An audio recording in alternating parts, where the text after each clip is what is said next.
I just wanted to get a video out for the week. Last week we went over hamsters and what they need and the things that you want to get to prepare for that. And then this week I think I'm actually going to go over cats. Obviously, probably more than half the population has them.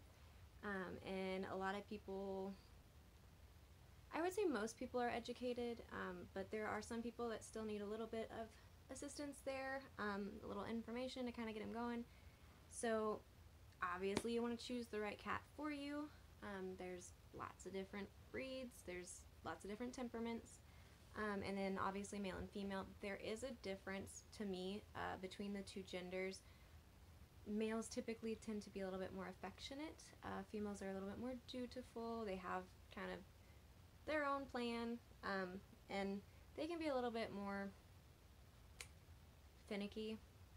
But basically the things that you'll need to get started with bringing home a new cat is obviously the cat. Certain breeds are a little bit more highly sought after than others. Some are less expensive. Cats obviously reproduce like crazy, so you can probably find the one that you're looking for at the shelter and adopt it. Or if you have a certain kind that you're looking for, definitely take the time to do your research, get a good deal, get a good breeder, somebody that is not inbreeding or malnourishing the animal. So choose your cat, and then obviously get a collar. It needs some identification on it. If you haven't gotten your rabies yet, if it's not old enough, I would definitely advise going and getting an engraved tag, put your phone number on it, get it microchipped. Just like a dog, it's important. You want to make sure that that animal gets returned safely to you if something were to happen. And then obviously food. So there's lots of different kinds out there. I would choose a high protein, high fat diet. Cats go through a lot of that stuff. And then also something that has a higher moisture content. Cats and dogs in the wild are not going around eating hard grains and corn and wheat and all that crap. Really, they are carnivores. Instinctually, they have those giant canines for ripping and shredding meat, live meat. So when they're eating that kibble, a lot of times they are not actually chewing it up.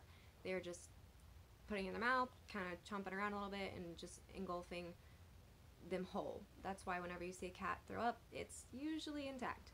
I would definitely probably do something high moisture, or put the moisture back into it by using like broth or warm water. Really is just as good. They need that moisture. It's going to help soften the kibble to where it's not going to do any damage to their esophagus, and it's just a little bit Kuma, get back. It's a little bit safer for them and gives them that moisture that they need. Can you sit for me, please, dog? Sorry, my dog. So yes, food, water. Make sure you're changing their water bowl. I would say every other day, honestly. I do mine every day because I add a water additive for gingivitis and periodontal disease. 80% of all domestic cats and dogs get that within the first 3 years of their life. So you definitely want to take care of them. Hi, Kuma. This is not about you. And then toys. They gotta have toys. I would definitely get lots of different kinds of toys. They like feather toys. Kuma. They like feathers. They like anything that's kind of flashy, crinkly. They love noise. Oh my gosh. A box is also something that they love. Just give them a box.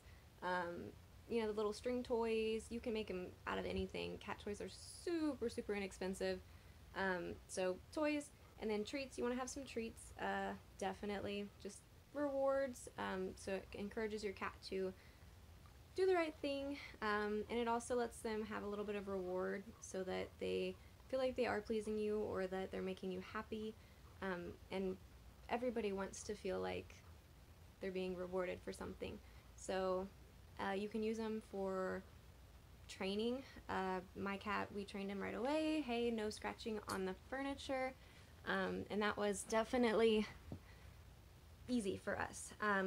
We just, if he ever tried to scratch on anything else, we took him with his paws, scratched on his scratch post with him, showed him how to do it, and we've never had a problem since. It's whenever he gets mad at us, he goes over and he scratches his post and throws a big tantrum, but he uses his post. He doesn't use our furniture because he knows better, because we taught him. Cats are definitely trainable. People say that they aren't, that cats are stubborn, you can't teach a cat anything. That's not true. They are very, very able to learn. They do have a little bit of a stubborn streak, but because they're just sort of independent, but you can definitely teach them. It's just something that you have to be persistent about. Don't give up. Just like a difficult dog. I mean, you gotta do it, just like kids. It's not that hard. Just start out young, don't break, and just keep up with it. Do the right thing, and they'll learn. So obviously getting a scratching post is essential, has to have a scratching post. When that scratching post gets worn out, replace it. It will stop playing with it, it'll stop using it if it has nothing to grip, if there's nothing for it to destroy. It's going to go find something, so replace it. They're not that expensive. You can also use catnip sprays or powder or just catnip itself to entice your cat to go use that, so I would definitely do something like that too. My cat loves catnip. And then, I don't know, maybe a bed would be nice, a little enclosed area. They love boxes or feeling like they're hidden away and being sneaky. And it also lets the cat have something that's its own. Back to the scratching post thing, you can also buy those really large trees that kind of have levels or things for them to crawl up. Cats, they love to be higher than everybody in the room. It gives them a sense of security, and honestly, it's every cat. Every cat is like that, so that's why cats climb on top of your dresser and climb on top of things, and then, you know, sometimes they'll jump at you, but that's just the predator in them. But they really like to be higher up. It makes them feel safe. It makes them feel like they can see the whole room, everything that's going on, and nothing is a surprise. So I would encourage you to just allow your cat to do that by providing it with the right things that it needs to do so. And then a litter box. Oh my gosh, litter boxes, people, that's like the first thing. I don't want a cat because I have to clean up after it. Okay, my cat's super easy peasy. He has 2 different litter boxes, one in the basement, one on the top floor, and he uses them, and it's never a problem. He is a very large cat. He's about 18 pounds, so he does have to have a very large litter box, sort of industrial size, or else his butt kind of hangs over. It's just something that we had to kind of adapt to and learn how to equip it for my cat. So litter box, enclosed ones, honestly, they're not my favorite. Sometimes they deter the cat from using that spot, and they also hold the smell in there as well as the bacteria, and they're harder to clean. So I would get an open one, obviously. And litter, what is it? Arm & Hammer Clump and Seal is the best. I have used every different kind of litter that is less dust, so it's not too hard on their respiratory system, and it does clump. I mean, it's nice. There's nothing left over, so it really makes easy cleaning, easy everything. And it has Arm & Hammer in it, so it's taking care of your odor too for you.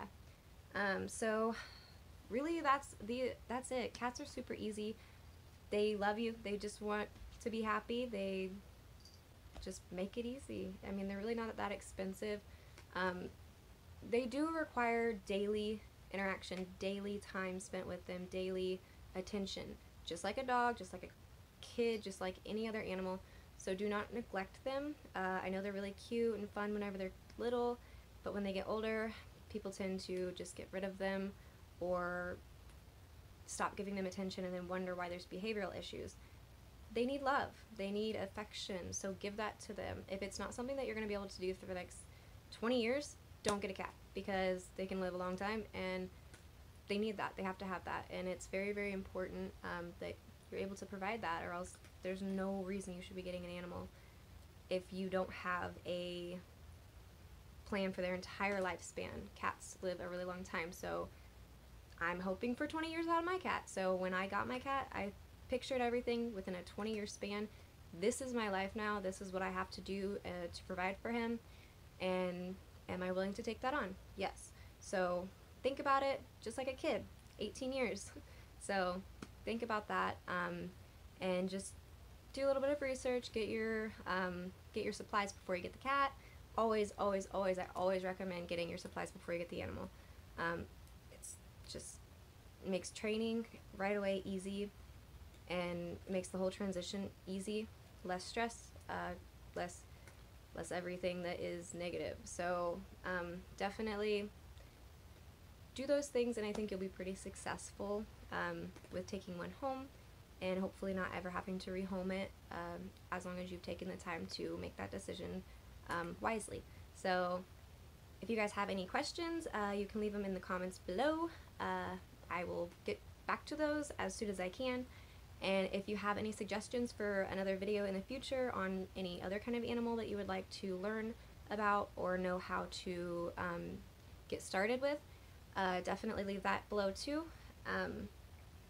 And just any comments or anything you have to say, you guys can definitely like and subscribe to my channel. Hoping to post weekly videos. I am working my way towards that, so thank you guys for checking it out, and I hope you have a really great day. See ya!